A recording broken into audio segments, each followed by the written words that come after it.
श्री गौरव गोगोई।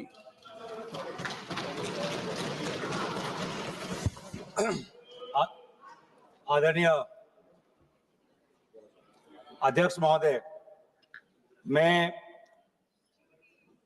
वंदे मातरम के 150वीं जयंती पर इस महत्वपूर्ण चर्चा में भाग लेने के लिए खड़ा हूं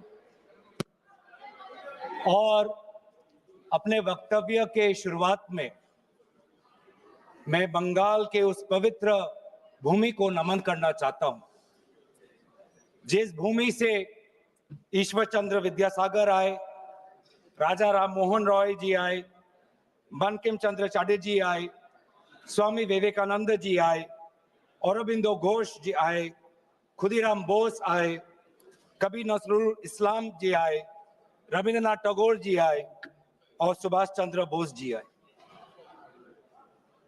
वाकई में बंगाल की इस पवित्र भूमि में एक अद्भुत ताकत है, जिस भूमि ने हमारे देश को ना सिर्फ हमारा राष्ट्रगान दिया, लेकिन राष्ट्रगान के साथ हमें राष्ट्रगीत भी दिया। और कहीं ना कहीं मैं इस समय पर, क्योंकि स्वतंत्रता सेनानियों का उल्लेख किया गया, स्वतंत्रता संग्राम का उल्लेख किया गया, उस समय के कवि, लेखक जिन्होंने ऐसे शब्दों का प्रयोग किया, ऐसे कविताएं रची, ऐसे गीत रची, जिन गीतों के साथ, जिन शब्दों के प्रेरणाओं के साथ लाखों के तादाद पर स्वतंत्रता सेनानियों ने अंग्रेजों का जुल्म सहने की ताकत मिली। वे ऐसे शब्द थे, वे ऐसे गीत थे, वंदे मातरम, रविंद्रनाथ टैगोर जी के Where the mind is without fear, वो गीत झंडा ऊंचा रहे हमारा, वो गीत सरफरोशी की तमन्ना, वो गीत विद्रोह, वो गीत इंकलाब जिंदाबाद, वो स्लोगन करो या मरो, जय हिंद, सत्यमेव जयते, भारत छोड़ो। ऐसे कई नारे थे, ऐसे कई गीत थे, जिन गीतों ने, जिन शब्दों ने हमारे स्वतंत्रता संग्राम में हमारे भारत के समाज को ताकत दी। वंदे मातरम के इतिहास की और उसकी जंग की बात आदरणीय प्रधानमंत्री मोदी जी ने की। हाँ, जो मंगल पांडे का जो विद्रोह था, उस विद्रोह के विफलता के बाद भारत में एक बेचैनी थी और अंग्रेजों का जुल्म और बढ़ गया था। और ऐसे वक्त में 1872 में बंकिम चंद्र चटर्जी ने, जो पूरे बंगाल में जो रेनेसांस चल रहा था, जो भाषा के संदर्भ में जो एक क्रांति चल रही थी, उस क्रांति में वो भी एक महत्वपूर्ण धारा थी, जिस क्रांति में राजा राम मोहन रॉय भी थे, जिस क्रांति में ब्रह्मो समाज भी था। और उन्होंने 1872 में वो पहले दो पंक्ति लिखे जो आज हमारे राष्ट्रगीत के भाग में है।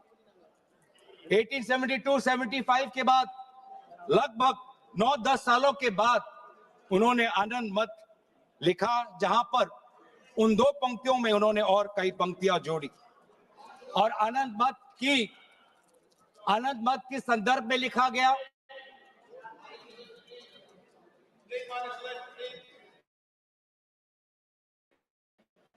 आनंद मत उस संदर्भ में लिखा गया जिस समय ईस्ट इंडिया कंपनी इस प्रकार के टैक्स हमारे किसानों पर लगा रही थी कि जीना बहुत मुश्किल हो गया था।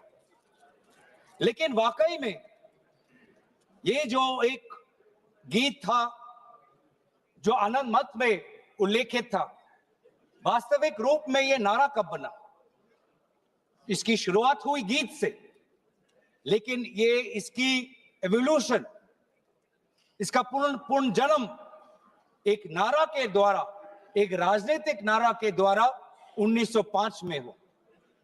1905 में वायसरॉय कर्जन ने बंगाल के दो भाग करके सोचा कि इसके द्वारा वो बंगाल और बंगाल के द्वारा पूरे भारत पर एक गहरी चोट डालेंगे, लेकिन यही उनकी गलती थी। अगर मैं देखूं कि आधुनिक स्वतंत्रता संग्राम में वो कौन सा पल था जिस पल से भारत के स्वतंत्रता संग्राम में एक नई ताकत आई, वो 1905 के उस स्वदेशी आंदोलन से था, जो स्वदेशी आंदोलन बंगाल के पार्टीशन, विभाजन के बाद उजागर हुआ। और उसमें जैसे इतिहास में हमने पढ़ा है कि अरबिंदो घोष जी को एक ताकत मिली, वंदे मातरम का वो जर्नल, और उसके द्वारा जुगांतर पार्टी के द्वारा ये मैसेज गया कि हमें भारत को एक नई दृष्टि से, एक नई ताकत से, एक नई मंथन के द्वारा हमें विद्रोह करना है। और यही बात आने वाले समय में पूरे प्रदेश में यह फैला और व्यापक रूप से फैला। और ये बहुत, इस पूरे वंदे मातरम की जो यात्रा है, इस यात्रा को अध्ययन करना बहुत जरूरी, कि कहीं बंगाल में, बंगाल के भाषा के क्रांति से निकला ये गीत, जो 10 वर्ष बाद आनंद मत के नॉवल में इसमें और पंक्तियां जोड़ी गई, बंगाल में एक राष्ट्र नारा बना 1905 में। और ऐसी प्रेरणा मिली जिस प्रेरणा से पूरे भारत में वो व्यापक रूप से प्रचारित हुआ। प्रचार होने के कई माध्यम थे। आदरणीय प्रधानमंत्री जी ने ग्रामोफोन का उल्लेख किया, लेकिन पैम्फलेट और पब्लिकेशन का भी एक बहुत महत्वपूर्ण भूमिका थी। ये पैम्फलेट और पब्लिकेशन के द्वारा बंगाल का ये नारा गया पंजाब में, गया महाराष्ट्र में, गया मद्रास में। ट्रांसलेशन के द्वारा आदरणीय सुब्रमण्यम भारती ने जिस प्रकार से 1905 में इसकी ट्रांसलेशन की, 1908 में इसकी ट्रांसलेशन की, तो कई जगह पे ये कन्नड़ में, तमिल में, तेलुगु में, अलग अलग भाषाओं में आनंद मत और आनंद मत के द्वारा पूरे वंदे मातरम की जो व्याख्या है, जो मूल भाव है, पूरे देश में फैला। खुदीराम बोस जी का उल्लेख यहां पे किया। और हां, जिस प्रकार से कोर्ट ट्रायल्स हुए, सिर्फ खुदीराम बोस जी का नहीं, अरबिंदो घोष जी के भी कोर्ट ट्रायल से पूरे देश को यह दृश्य दिख रहा है कि किस प्रकार से वंदे मातरम के द्वारा हमारे स्वतंत्रता सेनानी ब्रिटिश का विद्रोह कर रहे थे। और फिर सिर्फ स्वतंत्रता सेनानियों के बीच नहीं रहा, एक व्यापक रूप से ये छात्रों के बीच में ये समा गया। वंदे मातरम का उजागर राजामुंड्री आर्ट्स कॉलेज में किया गया, कोकानाडा आर्ट्स कॉलेज में किया गया, गोदावरी, कृष्णा, गुंटूर तक फैला। बांग्लादेश उस समय के मयमन सिंह सिटी कॉलेज तक पहुंचा। और यहां तक भी नहीं, बाहर जब जो हमारा तिरंगा ध्वज जब 1907 में पूरे विश्व में प्रकाशित किया, तो उस तिरंगा झंडा में भी वंदे मातरम उल्लेखित था। कला के द्वारा भी अवनिंद्रनाथ टैगोर, उन्होंने एक पेंटिंग, एक चित्र इससे प्रेरणा लेते हुए किया।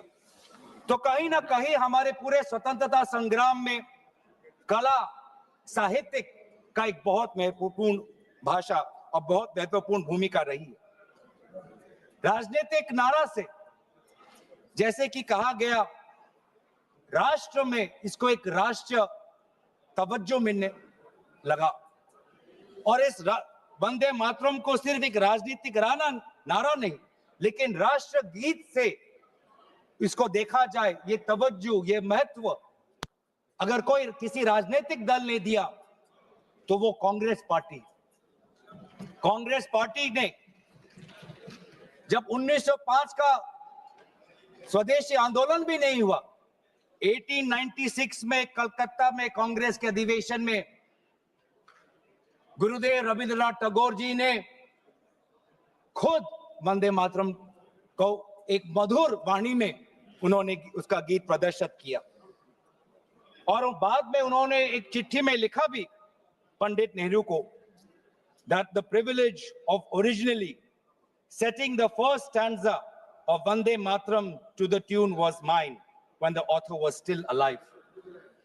और कहीं ना कहीं ये भी बताने की बहुत जरूरत है कि रविंद्रनाथ टैगोर जी बंकिम चंद्र चटर्जी को बहुत करीबी से उनको मिले और बंकिम चंद्र चटर्जी ने काफी समर्थन भी रविंद्रनाथ टैगोर जी को दिया। 1905 में स्वदेशी आंदोलन भी हुआ और 1905 में कांग्रेस का बनारस में अधिवेशन हुआ, जिस बनारस के अधिवेशन में अध्यक्ष कर रहे थे जी के गोखले साहब। और दोबारा 1905 के उस बनारस के अधिवेशन में सरला देव चौधरी जी ने वंदे मातरम का गीत प्रदर्शित किया। लेकिन इस 1905 के बनारस के अधिवेशन में उन्होंने वंदे मातरम में एक बहुत ही महत्वपूर्ण संशोधन वो लाए। वो संशोधन क्या था? जनसंख्या की। जो ओरिजिनल वंदे मातरम था, उस वंदे मातरम में जिस जनसंख्या का उजागर किया था वो था 7 करोड़ का। क्योंकि उस समय बंकिम चंद्र चटर्जी जिस संदर्भ में लिख रहे थे तो वो बंगाल के संदर्भ में लिख रहे थे, जिसमें बिहार भी था, उड़ीसा भी था, असम भी था, और इसीलिए उस संदर्भ में उन्होंने लिखा 7 करोड़।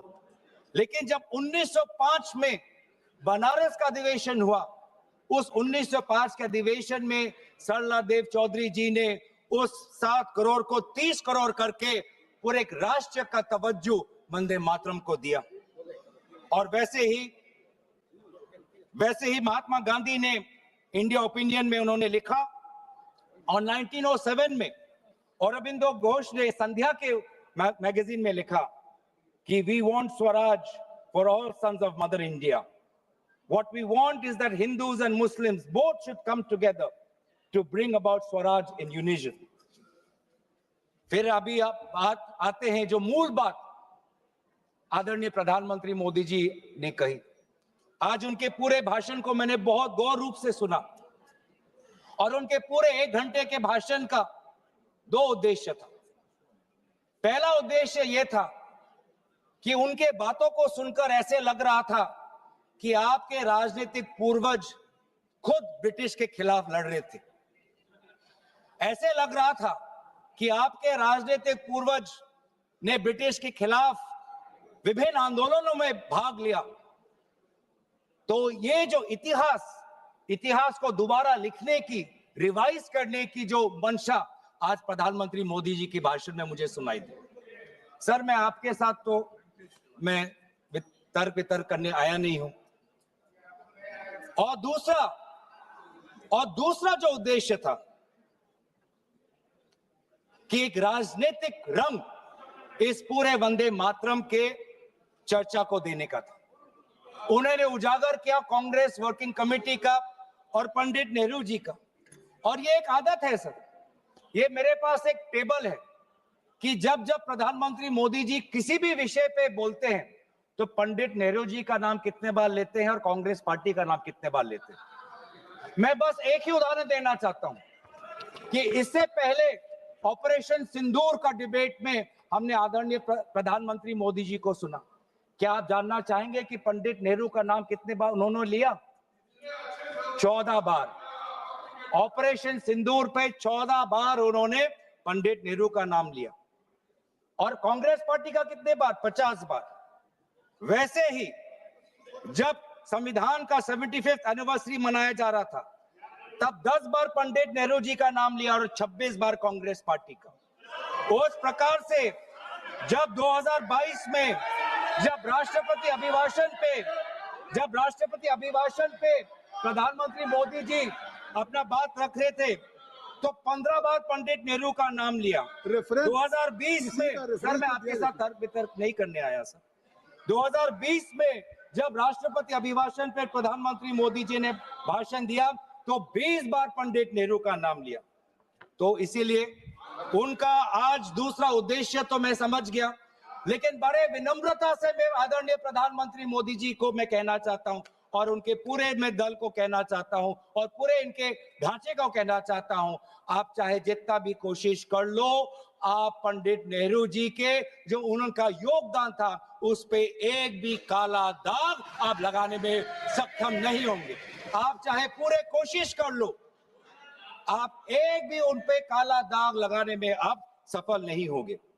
हाँ, कांग्रेस वर्किंग कमेटी में और उससे पहले मुस्लिम लीग का विद्रोह था। मुस्लिम लीग ये कहना चाहती थी कि पूरा वंदे मातरम को बहिष्कार करना चाहिए, पूरे वंदे मातरम को बहिष्कार करना चाहिए। लेकिन मुस्लिम लीग को यह अधिकार कहां से मिला? और क्या मुस्लिम लीग के अनुसार हमारा देश चलेगा? क्या मुस्लिम लीग के अनुसार क्या कांग्रेस पार्टी चलेगी? कतई नहीं। हमारे उस समय के जो हमारे नेता थे मौलाना आजाद साहब, उन्होंने स्वयं कहा कि मुझे वंदे मातरम में कोई भी आपत्ति नहीं है। यह फर्क है कांग्रेस के मौलाना आजाद और मुस्लिम लीग के जिन्ना के बीच में। और उन्होंने लाख कोशिश करने के पश्चात भी, लाख दबाव डालने के पश्चात भी 1937 के कांग्रेस वर्किंग कमेटी में इसके सेशन में यह निर्णय लिया गया कि जहां पर भी नेशनल गैदरिंग होगी वहां पर हम शुरुआत में वंदे मातरम के पहले दो पंक्तियों को हम गाएंगे। इस सिद्धांत को मुस्लिम लीग ने बहुत बड़ी इसकी आलोचना की, बहुत बड़ी आलोचना की, और आलोचना हिंदू महासभा ने भी की। ये कभी कभी हिंदू महासभा और मुस्लिम लीग के जो राजनीतिक उद्देश्य है वो एक हो जाते हैं। हिंदू महासभा और मुस्लिम लीगों ने दोनों वंदे मातरम को एक विशेष राजनीतिक रूप से देखा और मुस्लिम लीग और हिंदू महासभा ने दोनों ने कांग्रेस पार्टी की आलोचना की। लेकिन कांग्रेस पार्टी अगर चलेगी तो किसी हिंदू महासभा या किसी मुस्लिम लीग की नहीं, भारत के जो हमारे आबादी है, भारत की जो हमारी जनसंख्या है, भारत में जो वंदे मातरम के जो मूल भाव है उसके साथ। मूल भाव, आप बार बार वंदे मातरम की आप बात कर रहे थे आदरणीय प्रधानमंत्री जी। वंदे मातरम किस संदर्भ में लिखा गया? ब्रिटिश के विद्रोह में वंदे मातरम का नारा कब लगाते थे? जब हम ब्रिटिश के अंदर हम खौफ पैदा करना चाहते थे। वंदे मातरम का नारा कब लगाते थे? जब हम ब्रिटिश को बताना चाहते थे कि हम डरेंगे नहीं, हम झुकेंगे नहीं। तो ये था मूल भाव वंदे मातरम का, ब्रिटिश के विद्रोह करने का। मैं पूछना चाहता हूं कि आपके राजनीतिक पूर्वजों ने वंदे मातरम की इस मंशा को आपने कब पूरा किया? कब आपने ब्रिटिश का विद्रोह किया? कब किया? अब वंदे मातरम का उद्देश्य था कि ब्रिटिश को के बीच में डर फैलाना। मैं पूछना चाहता हूं कि आपने उस मंशा को कब पूरा किया? 1937 की आप बात करते हैं और 1937 में आपको आपत्ति है, तो मैं पूछना चाहता हूं कि 1942 में जब भारत छोड़ो आंदोलन था तब आपके राजनीतिक पूर्वज कहां थे? अगर आपको लगता है कि वंदे मातरम के साथ कांग्रेस पार्टी ने उसको दुर्बल करने की एक साजिश की, तो मैं पूछना चाहता हूं कि आपने जब वंदे मातरम का जो मूल उद्देश्य था कि अंग्रेजों भारत छोड़ो, तो उस भारत छोड़ो के आंदोलन में आप लोग कहां थे? क्या इतिहास गवाह नहीं कि आपके राजनीतिक पूर्वज में उनका नाम नहीं लेना चाहता, कि उन्होंने खुद कहा था कि इस आंदोलन में भाग नहीं लेने का, खुद बोलते थे। दूसरे खुद उन्होंने कहा कि इस आंदोलन में भाग नहीं लेना। और बंगाल में आपके जो राजनीतिक आपके गुरु हैं, मैं उनका नाम भी लेना नहीं चाहूंगा, और उन्होंने भी खुद कहा था कि भारत छोड़ो आंदोलन में भाग नहीं लेना चाहिए। तो अब वंदे मातरम की बात करते हैं, स्वतंत्रता सेनानियों की बात करते हैं, प्रोपेगेंडा करने की कोशिश करते हैं। जो कांग्रेस वर्किंग कमेटी पंडित नेहरू ने जी के सबके साथ जो विचार विमर्श किया, उसमें सब शामिल थे। उसमें शामिल थे रविंद्रनाथ टैगोर जी, जिन्होंने स्वयं कहा कि जो पहले 2 स्टैंजाज हैं वो इतने मधुर हैं, उसमें इतनी ताकत है, जो पूरा सारांश है वंदे मातरम का वो पहले 2 स्टैंजाज में। और पंडित नेहरू जी ने भी उस वर्किंग कमेटी में कहा, उस रेजोल्यूशन में, पंडित नेहरू जी को मैं कोट करना चाहूंगा, the words Vande Mataram became a slogan of power which inspired our people and a greeting which ever reminds us of our struggle for national freedom. ये है पंडित नेहरू जी और कांग्रेस पार्टी की मूल भाव वंदे मातरम के पक्ष में। और जिस मुस्लिम लीग ने कहा कि पूरे वंदे मातरम को बहिष्कार करो, उस मुस्लिम लीग को दोबारा करारा जवाब हमने हमारे कॉन्स्टिट्यूएंट असेंबली में दिया 1950 में 24 जनवरी को, जब संविधान की जो बैठक हुई थी उसके अंतिम दिन पे हमने कहा कि हम मुस्लिम लीग की बात नहीं सुनेंगे, हम वंदे मातरम को नेशनल सॉन्ग का हम ये तवज्जो हम देना चाहेंगे। और यही हमारे बंगाल के प्रति हमारा आभार था कि उसी कॉन्स्टिट्यूएंट असेंबली में कहा, यह सिद्धांत लिया गया कि जन गण मन हमारा नेशनल एंथम होगा और वंदे मातरम हमारा नेशनल सॉन्ग होगा। और ये पूरे सिद्धांत के साथ कौन कौन इसके साथ सहमत थे? राजेंद्र प्रसाद जी सहमत थे, सी राजागोपालाचारी जी सहमत थे, जीबी पंत साहब सहमत थे, मौलाना आजाद जी सहमत थे, रविशंकर शुक्ला जी सहमत थे। तो ये है आज इतिहास। वास्तविक में अगर मैं बोलूं कि आपके पार्टी ने कभी बंगाल को समझने की कोशिश ही नहीं की। सत्ता के लालच में आपने कभी बंगाल को समझा ही नहीं। बंगाल की भक्ति को सर, मैं उनके साथ तर्क वितर्क नहीं करने आया। पॉइंट ऑफ ऑर्डर, मैं उनके साथ तर्क वितर्क नहीं करने आया। मैं तर्क वितर्क नहीं रहा और मैं ये करना नहीं चाहता। पॉइंट ऑफ ऑर्डर, ये स्पीकर का डायरेक्शन 114 और 115 ये इतिहास को गलत करे। जब भारत अलग हो गया सर, भारत का विभाजन हो गया, मुस्लिम लीग ने जब पाकिस्तान बना दिया 15 अगस्त 1947 को, जब भारत और पाकिस्तान का बंटवारा हो गया, तो मुस्लिम लीग किस कॉन्स्टिट्यूएंट असेंबली में था जिस 24 जनवरी 1950 की वो ये डिबेट है सर। अगर आप मुझे बोलने देंगे तो मैं इनसे कहूंगा कि जैसे हमने आदरणीय मोदी जी को सुना, आप भी सुनने का धैर्य रखें। धैर्य की कमी मत दिखाइए, संयम की कमी आप मत दिखाइए। हमने संयम दिखाया, हमने धैर्य दिखाया, अब आपकी बारी है।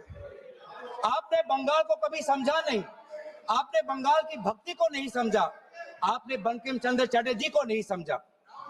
बंकिम चंद्र चटर्जी की जो विचार थे, ये पूरा जो विज्ञान को लेके जो उनके विचार थे, एक फ्री इंडिया को लेके जो उनकी विचार थी, आपने नहीं समझा। आपने रविंद्रनाथ टैगोर जी को नहीं समझा। आपके लिए तो सब कुछ बांग्लादेशी। रविंद्रनाथ टैगोर जी ने 1905 में अमार सोनार बांग्ला लिखा। आप इतिहास नहीं जानते, आपने रविंद्रनाथ टैगोर जी का इतिहास नहीं पढ़ा। और जब कहीं आपको अमार सोनार बांग्ला आपको सुनाई पड़ता है तो आपको सिर्फ बांग्लादेशी सुनाई पड़ता है। लेकिन जिस समय वो लिखा गया, बंगाल के पार्टीशन में जो दुख, जो वेदना, अमार सोनार बांग्ला, मेरे जो सुनहरे बंगाल के प्रति जो भाव था, उसको आपने नहीं समझा। आप कभी दिल्ली में अगर बंगाली भाषा सुनते हैं तो उसको भी बांग्लादेशी कह देते हैं, जो वास्तविक में बंगाल लोगों की जो समस्या है, असम में बंगाल लोगों की जो डी वोटर की समस्या है, आज 10 साल आपका डबल इंजन हो गया, आपने असम में डी वोटर की समस्या को समाधान नहीं किया। असम में बंगाल के लोग आज अपने आप को भारतीय नागरिक कहना चाहते हैं, लेकिन आपने ऐसा कानून लेके आए हैं, आप असम में बंगाल के लोग अपने आप को भारतीय नागरिक नहीं, अपने आप को बांग्लादेशी का प्रमाण सरकार को देना पड़ रहा है। ये है आज। इसीलिए ना आप बंगाल को समझे, ना आपने राष्ट्र को समझा। ये हम कह रहे हैं ना राष्ट्रगीत, इसमें जो राष्ट्र है, आपने कभी राष्ट्र को समझने की कोशिश नहीं, क्योंकि ये राष्ट्र जो है एक संघीय ढांचे पर निर्भर है और इसमें कई प्रकार के राष्ट्रभक्ति हैं। आज अगर भारत एक मजबूत राष्ट्र है, वो इसलिए है क्योंकि इसमें ना सिर्फ बंगाल की राष्ट्रभक्ति समाई हुई है, इसके साथ तमिल की भी राष्ट्रभक्ति समाई हुई है, इसके साथ असम की राष्ट्रभक्ति समाई हुई है, इसके साथ पंजाब की राष्ट्रभक्ति समाई हुई है, इसके साथ केरल की राष्ट्रभक्ति समाई हुई है, इसके साथ कर्नाटका तेलंगाना की राष्ट्रभक्ति समाई हुई है, इसके साथ नागालैंड उत्तर पूर्वांचल की राष्ट्रभक्ति समाई। लेकिन आपने कभी समझा ही नहीं। हमारे सारे प्रदेशों की राष्ट्रीय भक्ति समाई हुई है, तब जाके भारत को हम एक मजबूत राष्ट्र बना सकते हैं। आपने कभी हमारे राष्ट्र में धर्म अनेक, वो आप ले लीजिएगा अखिलेश जी, आप ले लीजिए। हमारे राष्ट्र में धर्म अनेक, हमारे राष्ट्र में भाषा अनेक, हमारे राष्ट्र में प्रांत अनेक, लेकिन हमारे राष्ट्र में राष्ट्र ग्रंथ सिर्फ एक, वो है हमारे भारतीय संविधान। वो है हमारे भारतीय संविधान। पैगंबर अनेक, धार्मिक ग्रंथ अनेक, मंदिर अनेक, लेकिन राष्ट्र निर्माण के संदर्भ में सिर्फ एक ही ग्रंथ, वो है संविधान। और इस संविधान की सुरक्षा हम आज भी कर रहे हैं। आज राष्ट्र की बात आप करते हैं, मैं पूछना चाहता हूं कि आपने जो हमारा नेशनल एंथम है, आप चाहते थे कि वंदे मातरम हमारा नेशनल एंथम बने, लेकिन जब पूरे देश ने जनगण मन को नेशनल एंथम, रविंद्रनाथ टैगोर जी के द्वारा रचित जनगण मन को नेशनल एंथम का तवज्जो दिया, तो आपके राजनीतिक पूर्वजों ने लगभग 52 साल आपने ना राष्ट्रीय तिरंगा अपने शाखाओं में लगाया, ना राष्ट्रीय नेशनल एंथम अपने शाखाओं में था। आप राष्ट्र की बात करते हो, ना नेशनल एंथम को आपने तवज्जो दी, न भारत के तिरंगा को आपने तवज्जो दिया। आप क्या राष्ट्र की बात करते हो? लेकिन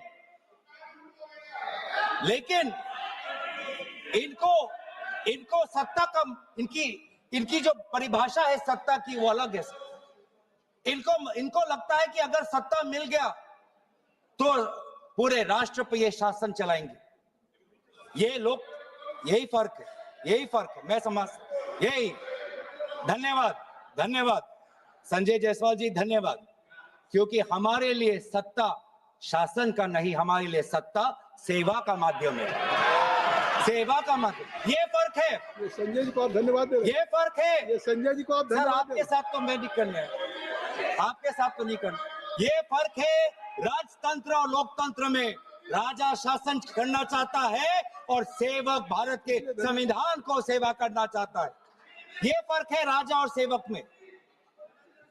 और आज यही हम देख रहे हैं कि आज हमारे भारत के लोग अनेक समस्या उठा रहे हैं, लेकिन उस समस्या का एक भी उल्लेख नहीं। सर, आज अगर हम राष्ट्र की बात कर रहे हैं, राष्ट्र के प्रति हमारे भक्ति की बात कर रहे हैं, सेवा के लिए धन्यवाद, राष्ट्र के प्रति आपकी सेवा के लिए धन्यवाद। सभापति महोदय, थोड़ा मुझे सुनिए। सभापति महोदय, मुझे हम राष्ट्र के प्रति हमारे कर्तव्य की बात के प्रति हमारे कर्तव्यों की हम बात कर रहे हैं। आज सदन पहली बार भारत के राजधानी में बम विस्फोटन हुआ, एक बार भी उसका उजागर आदरणीय प्रधानमंत्री मोदी जी नहीं किया। हम 150वीं जन्म जयंती वंदे मातरम की मना तो रहे, लेकिन क्या हम आज वर्तमान के भारत को सुरक्षा दे पा रहे हैं? क्या हमने दिल्ली के राजधानी में हमारे दिल्ली वासियों को हमने सुरक्षा दी? क्या हमने जम्मू कश्मीर में हमारे वहां के पर्यटकों को सुरक्षा दी? ये कर्तव्य नहीं है? ये हम कैसे मनाएंगे? ये वंदे मातरम की चर्चा करें। सर, विकसित भारत की बात कर सकते हैं तो वर्तमान की बात भी कर ही सकते हैं। 2047 की बात कर सकते हैं तो 225 2025 की बात भी कर सकते वंदे हैं। मातरम के 150 वर्षों की यात्रा का आलोचना तो आज हम सुरक्षा की बात करते हैं। आज हम सुरक्षा की बात करते हैं। किसी की आलोचना नहीं की। आज सभापति महोदय, प्रधानमंत्री ने किसी की आलोचना नहीं की। सभापति महोदय, सभापति महोदय, तो इसलिए वंदे मातरम तक है। सभापति महोदय, अगर वास्तविक में अगर 150वीं जन्म जयंती वंदे मातरम का पालन करना है तो हमें सुरक्षा देना होगा, स्वास्थ्य की सुरक्षा देनी होगी। आज दिल्ली में, पूरे उत्तर भारत में, गंगा तट पे जितने भी लोग हैं, किसान हो, श्रमिक हो, आज वो वायु प्रदूषण के कारण आज उनका वो सांस नहीं ले पा रहे। आज आप देखिए कि हमारे सीमाएं सुरक्षित है। पहलगाम के बाद आज पाकिस्तान के जो फील्ड मार्शल है वो हमारे अमेरिका के राष्ट्रपति के साथ बैठते हैं। पाकिस्तान और अमेरिका के बीच में और करीबी बात आ गई है और करीब हो गए हैं, और आप लोग उस पर कुछ नहीं कह रहे। आज करेंसी, जब आपने एक टाइम पे कहा जब करेंसी बढ़ती है तो उम्र का उजागर है, आज तो भारतीय करेंसी। सर, मैं आपके साथ मैं ऑपरेशन सिंदूर की चर्चा हो चुकी है, उस पे आप लोगों ने भी किया था और स्पष्ट कर दिया था। मुझे लगता है आज वंदे मातरम की 150 वर्षों की यात्रा है। आज इसको अगर इस चर्चा को किसी आरोप प्रत्यारोप से या विवादों से ऊपर रखे ज्यादा अच्छा होगा। सर, 150वीं जयंती तो वर्तमान में मना रहे हैं, तो वर्तमान में भारत के प्रति जो हमारे कर्तव्य है उसकी बात ना करें तो हम कैसे करें? और इसीलिए आज करेंसी, जिस करेंसी का आपने उजागर किया कि करेंसी जब बढ़ती है तो किसी का उम्र का उदाहरण मिलता है, आज तो 100 तक पहुंच गया करेंसी। तो ना वायु प्रदूषित है, ना वायु से हम सुरक्षित है, ना करेंसी हमारी सुरक्षित है, ना हमारी सीमा सुरक्षित है, ना हमारे दिल्ली में हम सुरक्षित है, ना जम्मू कश्मीर और लद्दाख में जो सुरक्षा उनको मिलनी चाहिए, जो राजनीतिक सुरक्षा मिलना चाहिए, जो संपूर्ण राज्य का दर्जा मिलना चाहिए, जो यूटी का दर्जा मिलना चाहिए, ना उनको हम दे पा रहे हैं। आज ना हमारा उद्योग सुरक्षित है। आज मोनोपोलीज के कारण आज आम ग्राहक आज बड़े बड़े उद्योगपति के पैर पे आज पड़ा हुआ है। इंडिगो के आज हम देख रहे हैं कि एक मोनोपोली आई, जिस मोनोपोली के कारण आज आम व्यक्ति आज रो रहा है। आज एक आम व्यक्ति आज उसके घर उजड़ गए। आपसे हमने ऐसे, एक मिनट सुन लें, आपसे आग्रह करता हूं कि स्वयं ऑनरेबल स्पीकर ने कहा था कि आज जो हम चर्चा कर रहे हैं ये केवल वर्तमान के लिए नहीं, आने वाली पीढ़ियों के लोग भी आज की इस चर्चा से प्रेरणा लेंगे। देखिए, आपकी इस चर्चा से प्रेरणा लेंगे, और मुझे लगता है कि आपको बहुत से अवसर मिलेंगे जब आप आलोचना कर सकते हैं, आरोप प्रत्यारोप कर सकते हैं, लेकिन आज की चर्चा कम से कम मैं आपसे धन्यवाद सर। वंदे मातरम राष्ट्र के प्रति हमारे कर्तव्य को उजागर कर, और आज तो हमारा वोट भी सुरक्षित नहीं है, आज तो हमारा वोटर लिस्ट भी सुरक्षित नहीं है। आज हम विभिन्न प्रदेशों में देख रहे हैं कि किस प्रकार से ये सरकार यूपीआई की बात करती है, जेम ट्रिनिटी की बात करती है, आधार की बात करती है, लेकिन मशीन रीडेबल वोटर लिस्ट नहीं देना चाहती। वो काम वो कागज से करवाना चाहती है। तो ना आज वोट सुरक्षित है, ना आज स्वास्थ्य सुरक्षित है, ना सीमा सुरक्षित है, ना करेंसी सुरक्षित है, ना व्यापार सुरक्षित है। ऑनलाइन कॉमर्स आने के बाद आज भारत का वो छोटा दुकानी, आज वो मध्यम वर्ग का दुकानी आज पूरा तहस नहस हो गया। आज इसके ऊपर ये हमारी सरकार क्या कर रही है?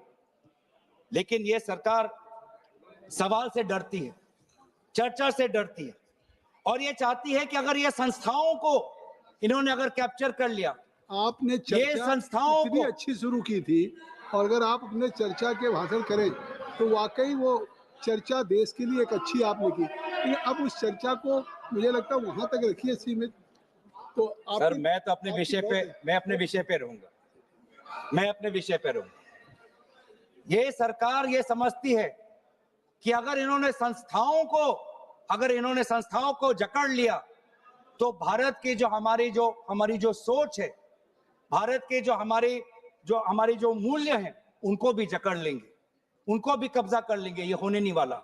आप भले जुडिशरी को कब्जा कर सकते हो, आप भले निर्वाचन आयोग को कब्जा कर सकते हो, आप भले इनकम टैक्स को कब्जा कर सकते हो, आप भले ईडी को कब्जा कर सकते हो, लेकिन भारत के आवाम की लोकतंत्र, इसको जुडिशरी पे जो आलोचना हो रहे हैं ये कार्रवाई का हिस्सा नहीं होगा। भारत के संसदीय कार्य राज्य मंत्री माननीय अर्जुन राम मेघवाल जी, जुडिशरी पे कब्जे करने वाली बात ये कैसे कह रहे हैं साहब?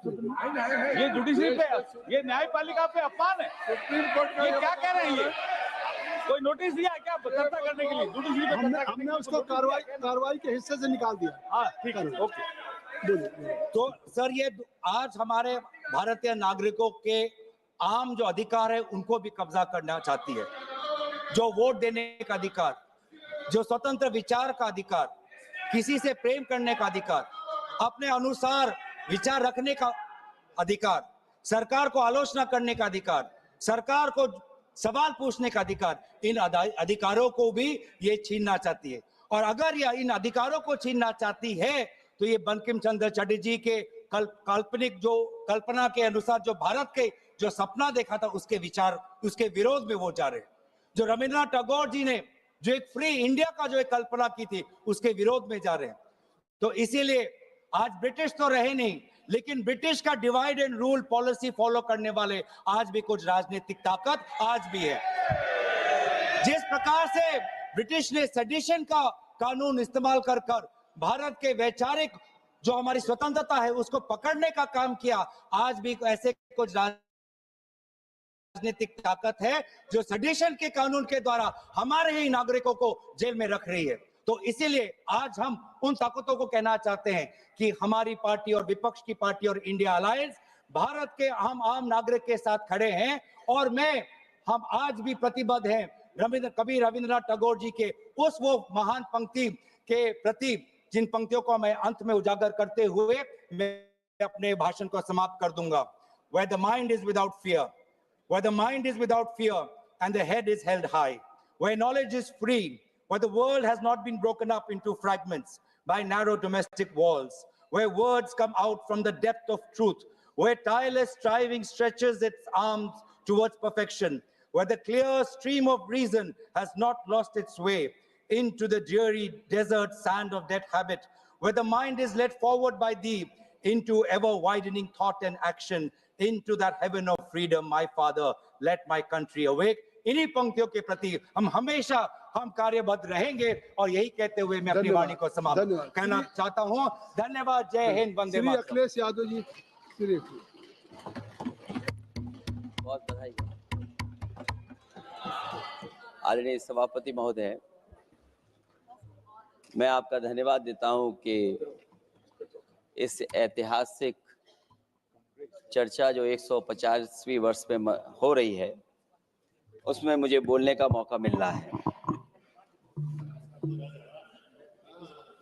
वंदे मातरम के आज हम 150वें वर्ष के बाद